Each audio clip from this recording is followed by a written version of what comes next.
Thank you, Alan. I seem to recall reading somewhere that economic forecasting was invented to make astrology look respectable, so see how we go. Given that picture that Alan's outlined for us and the objectives that the Prime Minister has set for the day and beyond, I'd like us to think a little bit about what we're trying to achieve, not only for today, but also for New Zealand long term. And I'd suggest three things there. We want to get out of this recession as quickly and as well as possible. We want the impact on people to be limited. And we want New Zealand to be better off and well placed to take advantage of the world recovery that will eventually come. Now, that long-term view is critical, and it reinforces the need to focus on jobs. No doubt today, much of the focus will be on the immediate situation. And I don't want to minimise the challenges our economy currently faces. Alan's outlined some of those. But in an environment of recession and substantial structural change in the global economy, the worst thing we could do is to try to protect our current situation in a way that kills off our chances of coming out in the best possible position for the future. So we cannot and do not want to prevent some changes. We want to ensure that the right sorts of change occur to improve New Zealand's productivity, growth, employment and incomes. Both short-term and long-term, productivity is the big economic issue. A large proportion of New Zealand's recent economic growth has been driven by more people in work, and this has had real social as well as economic benefits. We entered this recession with low unemployment, but for sustainable long-run growth in incomes and employment, we need improved productivity growth. In 2006, New Zealand's level of labour productivity ranked 22nd out of 30 in the OECD, which means that an hour of work generates 30% less income in New Zealand than it does in Australia. So it's no surprise that the average wage in Australia is about a third higher. If we want good jobs and higher incomes, we have to keep a focus on productivity. So what do we need to do now to increase productivity and create quality jobs? I should stress that by we, I mean all of us. It is the decisions of you, firms, unions, voluntary organisations and individuals that drive productivity, and your ideas, investment and innovation will ultimately determine how quickly and how well we adapt and progress. The role of government, on the other hand, is to provide the environment for that to occur. And at present, that requires a focus around three broad areas: investment, regulation and skills. Practically, there has to be enough credit available so that new investments can be made to build businesses and create jobs. At another level, businesses need to be confident to look for opportunities and investments. At both levels, there has been a policy and systemic response. There have been interest and exchange rate adjustments, a significant fiscal stimulus is in place, and so too are funding guarantee schemes to provide access to capital. The public sector investment being undertaken also has a big role in stimulating short-term activity and building infrastructure for future growth. The second of those three areas is regulation. The sure way to kill innovation and investment and change is to have rules or laws that discourage or prevent it. Well, we've seen nearly 30,000 new pages of primary legislation over the last decade, and a slip in our competitiveness, as this slide shows. So we need quality assurance on the flow of new regulation, and to make sure existing rules are fit for purpose by evaluating priorities and objectives. And for example, one can think of the balance between broad participation and speed and certainty for investors within the Resource Management Act.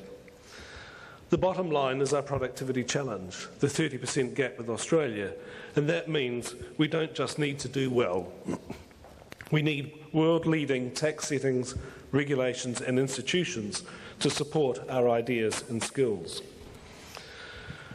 Over the last few years, the main constraint on business hasn't been constrained markets or capital, it's been skills and labour shortages. Once we start emerging from the global crisis, and we will, The story will be reinforced with a vengeance. While rising unemployment means an immediate challenge for those needing new jobs or trying to enter work, we have an opportunity now to provide people the education, training and assistance that helps them and raises skill and education levels. In my view, investing in these areas may have the best payoff, and there is scope for more flexibility for government and the private sector to work together around this. And your ideas here, I think, will be very important in that endeavour. And we have to remember who the people affected are. They will be disproportionately the young, the lower skilled, and Māori and Pacific people. This will help us think about what might work, and in some cases, where we may need to focus, for example, on particular regions. A long-term view must also be applied to government spending. This is how we're used to the government's books looking. This is what is happening in the downside scenario in our December forecasts.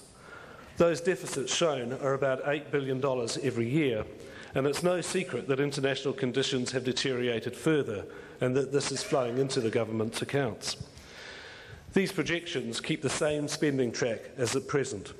They illustrate not simply a shock, but a structural deficit. And this highlights, I think, the need to control spending and extract much better value out of the $60 billion of government spending that we have. And this is what that means for debt. We are currently at historically low levels of debt. No one will want our debt to return to these projected levels, close to 80% of GDP, in 14 years' time.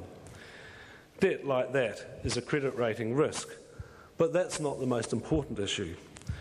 Debt like that will make the cost of investment and lending higher for firms and households, and that threatens jobs, and it represents a major financial burden. Over the next 5 years, the period between the vertical lines in that graph, the cost of debt servicing will nearly double to over $1,000 a year for every man, woman and child in the country on those projections. And demographics make those projections of deficits and debt worse beyond that time. There are going to be fewer people of working age, even though we're stretching what we mean by working age. So spending now is going to put a greater burden on fewer people later. The ageing population, us, also presents fiscal challenges. It means superannuation and health spending as a percentage of the economy will double over the next 40 years. And finance will grow even more, finance costs. These projections, I should say, were made before the recession began. All that means that while some fiscal stimulus has been warranted and is sensible, we're deluding ourselves if we think we can simply spend our way out of our troubles. This summit is about working together to find new ideas and practical answers. We want to ride out this recession in the best way we can, protect the vulnerable, maintain and enhance our skill base, and come out better placed to seize the real opportunities that lie ahead. In my view, the way to do that involves some important do's and don'ts, some shoulds and shouldn'ts. We should prepare for the future with better skills and innovation. We should protect the vulnerable, but we should not avoid change simply to preserve the status quo. And we should pass on opportunity to the next generation, not a huge debt burden. As you go to your work session, think about this. New Zealand can be the country that says, we learned from this recession and from this global crisis, we changed and we did better. Thank you.